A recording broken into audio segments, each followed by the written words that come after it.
I still support this design, and I'm finding this process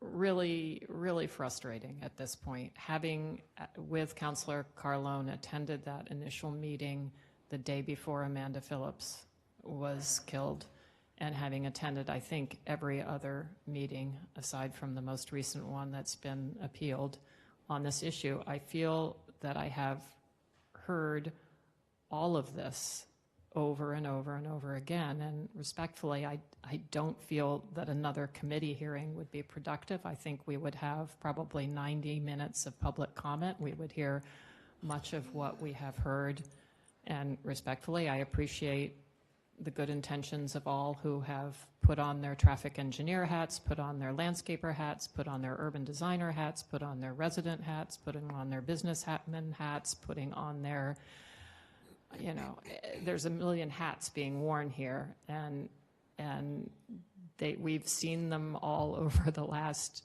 2 years, and we're not getting anywhere.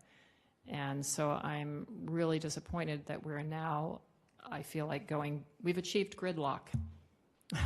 You know, to use a traffic analogy, we are completely gridlocked in this process, and at a certain point, I think we have to trust you guys as the professionals in the room to have listened to people and to have tried to balance, as Councillor Carlone said, all of the various competing interests, including that of the fire station, which is significant. But I think if we were to say, let's hold up this design while we figure out where to move the fire station, it would be 10 years, and we can't wait 10 years. This intersection is a mess. It's not pleasant to navigate in any mode at the moment, and for people to say, well, we can just paint some things and change a few signals and it'll all be fine, I just don't think that's reasonable at this point. We've invested a tremendous amount of public resources and civic energy into this, and we need to move forward. And I think we're at risk of sort of letting the elusive or even mythical best be the enemy of the good in this case. So I guess my question, given that Councillor Carlone is going to exercise his charter right, Zondervan, yeah, sorry, I was gesturing over there, is what is the process for this appeal that's been filed? How does that work? Never having experienced someone file an appeal of that nature.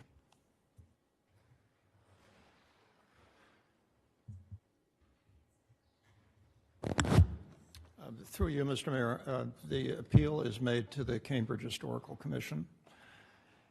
We've advertised the hearing for the next commission meeting on June 7th.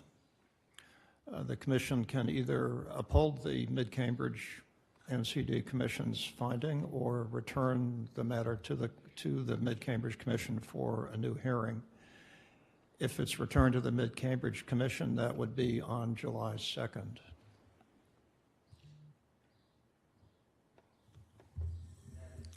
So after discussion with Mr. Sullivan, that is one of the reasons why we felt we would come up tonight, because if we do get an answer on 6/7, there is no meeting on 6/11, so the first time we would be able to vote on this was at 6/18.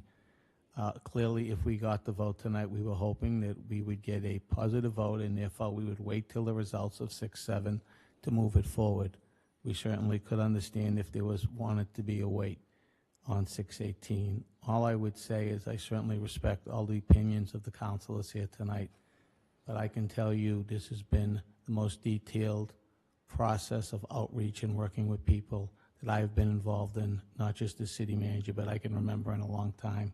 We have had neighborhood meetings, all rightfully so, probably half a dozen. We've had another 5 or 6 meetings over and above that. We've been in front of the council numerous times, so I just want to say that I think the people working on this project have put a lot of time and effort and really, really, really tried to address the concerns of all the residents in the city.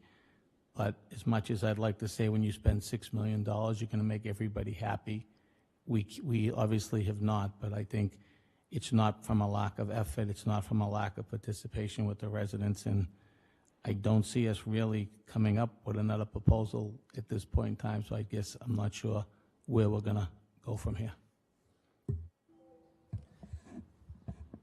Councilor Siddiqui.